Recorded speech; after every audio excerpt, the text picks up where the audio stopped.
النادي الأهلي في أول تعليق على الصحافة الفرنسية بشأن الجدية في ضم مصطفى محمد من نادي نانت الفرنسي وقيام اللاعب بإضافة اسم الزمالك على حسابه الرسمي على السوشيال ميديا. زي ما قلنا مصطفى محمد بات خارج حساباتنا.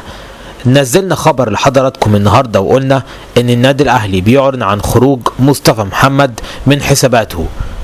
بعد الخبر ده مصطفى محمد عمل حاجة غريبة جدا على السوشيال ميديا، عنده أضاف اسم الزمالك وقلب أبيض، وبعد كده الصحافة الفرنسية أكدت على أن النادي الأهلي من بين الأندية المهتمة بضم مصطفى، ليرد النادي الأهلي مجددا على ما جاء على لسان الصحافة الفرنسية بشأن إمكانية ضم مصطفى محمد، وينفي النادي الأهلي الأخبار الفرنسية، مؤكدين في النادي الأهلي على أن مصطفى محمد بات خارج الحسابات تماما لقرار اللاعب النهائي باستمرار احترافه الأوروبي وعدم العودة إلى الدوري المصري.